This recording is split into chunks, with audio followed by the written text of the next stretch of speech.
రీసెంట్గా నేను ఒకటి విన్నాను, అంటే కూకట్పల్లి, ప్రగతి నగర్, మియాపూర్ ఈ ప్రాంతాల్లో ఉండేవాళ్ళు కొంతమంది ఆ ఏరియా నుంచి షిఫ్ట్ అవడానికి ఎక్కువ మంది ఇష్టపడుతున్నారు. కాస్త సిటీకి దూరంగా ఉండటానికి మొగ్గు చూపుతున్నారు. సో సెకండ్ ఇన్వెస్ట్మెంట్ అనేది బయటే ఎక్కువ చేయడానికి చూస్తానని చెప్పినారు. ఏంటి అంటే సిటీలో ట్రాఫిక్, ఆ ప్రాంతం అంతా ఎక్కువ ట్రాఫిక్ పెరిగిపోవటం, పొల్యూషన్ పెరిగిపోవడం, ఇవన్నీ ఏయో జరుగుతున్నాయని చెప్పి ఉన్నాం. ఎంతవరకు నిజం ఇది? అవునండి, చూడండి బేసిక్గా దానికి రీజన్ కూడా చెప్తానండి. ఒకప్పుడు బాచుపల్లి కానీ, ప్రగతి నగర్ కానీ, నిజాంపేట కానీ, ఈ బోరంపేట కానీ ఒకప్పుడు పంచాయతీలో ఉండేవండి. ఇప్పుడు మున్సిపాలిటీ అయింది, కానీ ఒకప్పుడు పంచాయతీ అండి. సో పంచాయతీలో చాలా ఇల్లీగల్ కన్స్ట్రక్షన్స్ అయ్యాయండి. అన్ఆథరైజ్డ్ ఫ్లోర్స్ కట్టారండి. ప్లస్ ఒక పద్ధతిగా ఏ బిల్డింగ్ కట్టలేదండి. అప్పుడు ఏంటంటే చూడండి, ఐఎమ్ టాకింగ్ అబౌట్ 2018, 17, 15 ఆ టైంలో తక్కువ జీతంకి పనిచేసే ఎంప్లాయీస్ ఎక్కువగా ఉండేవారండి. సో అలాంటి వాళ్ళు అంటే 25 lakhsకి ఒక ఫ్లాట్ కావాలి అంటే సిటీలకి ఎక్కడ దొరికేది కాదు. ఈవెన్ కూకట్పల్లిలో కొంటే అప్పట్లో 60-70 వేలు ఉండేది, 10 లక్షలు ఉండేది 2 BHK.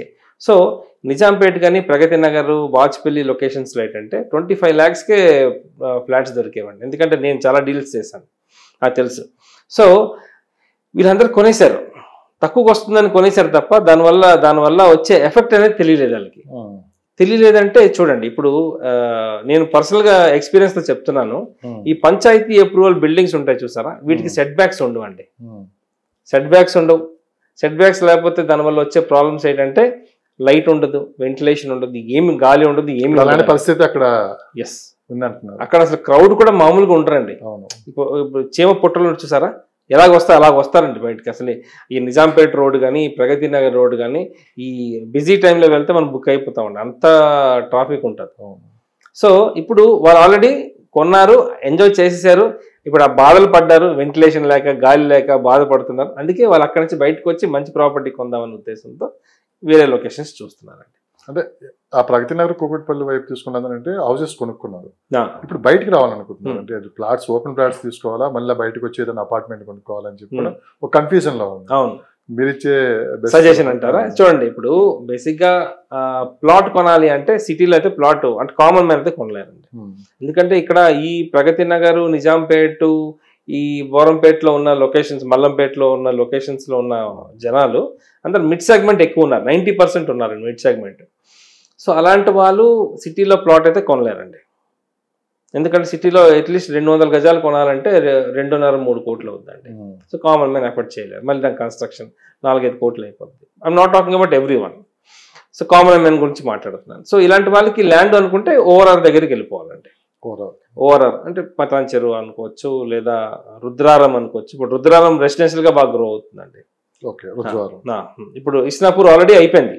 ఇస్నాపూర్ ఒకప్పుడు 15,000-20,000కు ఉండేది. ల్యాండ్స్ చాలా వరకు జనాలు కొనేసుకున్నారు. ఇప్పుడు ఈ ఇండిపెండెంట్ హౌసెస్, అపార్ట్మెంట్స్ కట్టేసుకున్నారండి. సో ఇస్నాపూర్లో రేట్ ఈరోజు 40,000-42,000 ఉందండి. సో అగైన్ సంగారెడ్డి కూడా గ్రో అయిందండి. కానీ రుద్రారం ఇప్పుడు గ్రో అవుతుందండి. రుద్రారం ఏంటంటే ఇండస్ట్రీస్కి దగ్గరలో ఉంది. ఇటు కాలేజెస్, గీతం కాలేజ్, ఐఐటి కంది ఇవన్నిటికీ దగ్గరలో ఉన్నాయండి. సో రుద్రారం నెక్స్ట్ లెవెల్లో గ్రో అవుతుంది. ఇప్పుడు తీసుకుంటే మాత్రం మంచి ప్రైస్కి వస్తుంది. రేపు పొద్దున ఇప్పుడు విపరీతమైన గ్రోత్ వస్తుందండి, ఇట్లా రిటర్న్ ఆఫ్ ఇన్వెస్ట్మెంట్ వస్తుంది. అది ప్లస్ డుండిగల్ గ్రో అవుతుందండి. మేడ్చల్ ఆల్రెడీ గ్రో అయిపోయిందండి. షామీర్పేట్ కూడా ఇప్పుడు రైట్ టైం టు ఇన్వెస్ట్ అని చెప్పొచ్చు. ఎందుకంటే ప్రైజెస్ కూడా చాలా తక్కువ ఉన్నాయి. గజం 25, మంచి లొకేషన్స్ 25,000 దొరికేస్తున్నాయండి. సో ఇదే విధంగా అగైన్ తుక్కుగూడ వైపు కూడా ల్యాండ్స్ బాగున్నాయి. బెంగళూరు హైవే వైపు ల్యాండ్స్. తుక్కుగూడ ప్రాంతంలో ఎలా ఉంది సార్ ప్రైజెస్? అగైన్ చూడండి, ప్రైజెస్ హైయెస్ట్ అంటే 60,000 టచ్ అయిందండి. 60,000 రెసిడెన్షియల్ అండి. ఈ కమర్షియల్ అయితే ₹1,00,000 దాకా ఉందండి. ₹1,00,000 తుక్కుగూడ సిటీకి ఎంత దూరం? అది ఎయిర్పోర్ట్ పక్కనే, ఎయిర్పోర్ట్ కి దగ్గరలో ఉంది. గచ్చిబౌలికి అయితే 40 minutes అండి. 40 minutes. అది ఓవరాల్ అనుకుంటే 30 minutes. అంత హై ప్రైజెస్ ఎందుకంటే అక్కడ అది చూడండి, అన్యూజువల్ గ్రోత్ రేట్ అయితే ఉంది, కానీ దాని దగ్గర మార్కెట్ ఉందా? ఉంది. చూడండి ఎందుకు ఉంది అంటే తుక్కుగూడలో హై రైజ్ బిల్డింగ్లు కడుతున్నారండి. తుక్కుగూడలో హై అండ్ విల్లాస్ కడుతున్నారండి. నేను చూసిన ఒక విల్లా కాస్ట్ అయితే 18 కోట్లు. 18 కోట్లు 18 crores ఒక విల్లా. నేను మ్యాన్షన్, విల్లా అని కూడా అన్నాను, మ్యాన్షన్ అని చెప్పగలను.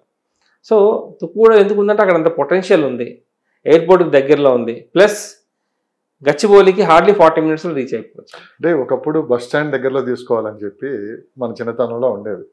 మీకు గుర్తుందా లేదా? రైల్వే స్టేషన్ బస్ స్టాండ్ దగ్గర దగ్గరలో కొనుక్కుంటే మనం ట్రాన్స్పోర్ట్ కి ఈజీ అయిపోతుంది అని చెప్పి. ఇప్పుడు ఎవరు చూసినా మిడిల్ క్లాస్ పీపుల్ కూడా తీసుకోండి, ఎవరు చూసినా ఎయిర్పోర్ట్ దగ్గరలో చూసుకుంటున్నారు. అంటే ఎయిర్పోర్ట్ ఒక రీజన్ అనుకోవచ్చా అండి? ప్రైజెస్ కూడా తక్కువ. ఇప్పుడు బస్సుకి ఎట్లా ఉందో దీనికి అట్లానే ఒక 500 తేడా, అంత మించి ఏం లేదు. మేజర్ గా ఒకప్పుడు చూడండి ఓఆర్ఆర్ లేదు, ఇప్పుడు ఓఆర్ఆర్ ఉంది. సో ఓఆర్ఆర్ వల్ల ఇప్పుడు మనకి డిస్టెన్స్ పెరిగినా కూడా టైం మిగులుతుందండి మనకి. ఇప్పుడు ఓఆర్ఆర్ లేకుండా నేను వేరే రూట్ లో వస్తే నాకు టైం చాలా కిల్ అయిపోతుంది. అదే ఓఆర్ఆర్ యూజ్ చేశాను అనుకోండి 50% టైం మిగులుతుంది నాకు. మీరు మార్కెట్ పెరిగింది అంటున్నారు కదా, నియోపోలిస్ లో 100 కోట్లు అప్పుడు ఎప్పుడో మనం విన్నాం ఒక 2 years బ్యాక్. అవునండి. అదే ప్రైస్ ఇప్పటికి నడుస్తుంది అక్కడ?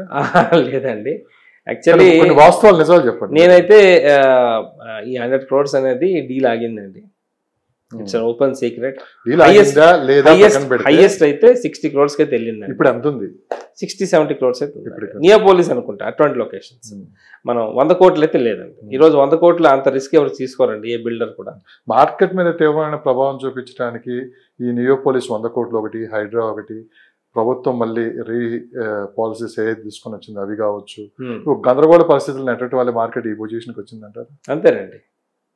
అప్పుడున్న హైప్ కి కాస్త అంటే ఈ సోషల్ మీడియా ఎఫెక్ట్, రకరకాల వార్తలు చొక్కర్లో కొట్టడం, అంతేనండి, ఇదిగో పులంటే అదిగో నక్క టైప్ ఆఫ్ మార్కెట్ ని కాస్త డిస్టర్బ్ చేశారు అనుకోవచ్చా? అంతేనండి. అతి పెద్ద ప్లస్ పాయింట్ ఏంటంటే మనకి హైడ్రా గురించి ఎంత నెగిటివ్ అనుకున్నారు పబ్లిక్, ఆ తర్వాత హైడ్రా వల్ల ఎన్ని ఉపయోగాలు ఉన్నాయని కూడా చాలా అవేర్నెస్ వచ్చింది ప్రజల్లో, బాగా వచ్చిందండి. సో ఇప్పుడు కనీసం ఏంటంటే చాలా జాగ్రత్త పడుతున్నారు. ముందు కొనాలంటే ముందు హైడ్రా రూల్స్ అండ్ రెగ్యులేషన్స్ ఏ విధంగా ఉన్నాయి, హైడ్రా పరిధిలో ఏమన్నా చూసుకొని మరీ కొంటున్నారు. అవునండి. సో అదైతే ఒక మంచి కార్యక్రమమే. బట్ ఎందుకో అది ఫస్ట్ లో ఏదైనా సరే నెగిటివ్ ముందుకు వస్తుంది. హడావుడి కూడా ముందు ఒక 4 రోజులు జరుగుతుంది, తర్వాత ఇది ఉంటుంది. బాగా ట్రోల్ అయ్యారండి మన సీఎం గారు, కానీ అది ఒక అంతటికి మంచిగా జరిగింది అందరికి. సార్ ఇప్పుడు RRR నుంచి ఓఆర్ఆర్ నుంచి RRR మధ్యలో అసలు ఎలా ఉంది సార్? ఎక్కడ ఇన్వెస్ట్ చేయొచ్చు అంటారు? అంటే ఎన్ని కిలోమీటర్ల పరిధి మనం తీసుకోవచ్చు? చూడండి, హైదరాబాద్ అంటే only west market, south market అని చూస్తూ ఉంటారు కదా, ఒకటి మార్కెట్ లేదా? వరంగల్ హైవే ఏమైపోయింది, ఖమ్మం తీసుకున్న విజయవాడ కావచ్చు, ఇటు చుట్టుపక్కల కూడా ఇన్వెస్టర్స్ చాలా మంది వచ్చి పెట్టుబడులు పెడుతూనే ఉన్నారు కదా. చూడండి, బేసిక్ గా ఎక్స్పర్ట్స్ అందరూ ఎందుకని ఒకే ప్రాంతం వైపు చెప్తూ ఉంటారు అంటే ఇక్కడ ఒక ట్రెండ్ నడుస్తుంది కాబట్టి. ఇప్పుడు చూడండి, ఒక ట్రెండ్, ఇప్పుడు చిన్న ఎగ్జాంపుల్ చెప్తాను. ఒకప్పుడు బ్యాగీ ప్యాంట్ వేసుకునేవారు, ఇప్పుడు ఎవరు వాడలేదు. ఒకప్పుడు అందరూ బ్యాగీ ప్యాంటే వాడేవారు. సో అదే ఒక ట్రెండ్ అనమాట. ఈ వెస్ట్ సౌత్ అనేది ఇప్పుడు ట్రెండ్ కింద నడుస్తుంది. కానీ ఇప్పుడు అలాగ లేదండి, ఇప్పుడు సిచ్యువేషన్ అలా లేదు. ఈవెన్ వరంగల్ హైవే బాగుందండి, నాగ్పూర్ హైవే బాగుందండి. సో నా సజెషన్స్ నేను ఏం చెప్తానంటే, చూడండి ఆల్రెడీ ఈ పెరిగిపోయి శ్రీశైలం కానీ హైవే కానీ ఈ ముంబై హైవే కానీ బాగా పెరిగాయండి. పెరిగిన చోట ఏముందంటే నాగ్పూర్ హైవే అండి, వరంగల్ హైవే, కరీంనగర్ హైవే, ఇప్పుడు దీంట్లో మెదక్ హైవే, వీటిలో కానీ ఇన్వెస్ట్ చేశారనుకోండి డెఫినెట్గా ఈ గ్రోత్ అనేది చూస్తారండి పబ్లిక్. సో నా పేరు రవిచందన్ అండి, నా మొబైల్ నెంబర్ 9581011143. అదేవిధంగా నాకు సోషల్ మీడియా పేజెస్ కూడా ఉన్నాయండి. Hyderabad properties for sale and ISKOM ISKOM properties అండి. వాటి త్రూ మీరు నన్ను కాంటాక్ట్ చేయొచ్చు. ఏమైనా క్వశ్చన్స్ ఉంటే మీరు రేస్ చేయండి, డెఫినెట్గా I will give you the right advice అండి. ఎలాంటి సర్వీసెస్? సర్వీస్ అంటే బేసిక్గా చూడండి, అడ్వైజ్ ఎక్కువగా ఇస్తానండి నేను. లేదు వాళ్ళకి తగ్గట్ట ప్రాపర్టీ కూడా కావాలంటే నేను చూపిస్తానండి. ఏదర్ అపార్ట్మెంట్స్ కానీ, విల్లాస్ కానీ, ఓపెన్ ప్లాట్స్ కానీ. లొకేషన్స్ ఉన్నాయండి, చాలా వరకు ఉన్నాయి. ఇప్పుడు కొంతమంది రిక్వైర్మెంట్స్ బట్టి కొన్ని లొకేషన్స్ ఉంటాయండి. ఫస్ట్ వాళ్ళకి అనలైజ్ చేసి వాళ్ళ రిక్వైర్మెంట్ బట్టి, వాళ్ళ ఫండ్స్ బట్టి, వాళ్ళకున్న బడ్జెట్ బట్టి నేను ఆ ప్రాపర్టీని చూపించడం జరుగుతుంది. Thank you.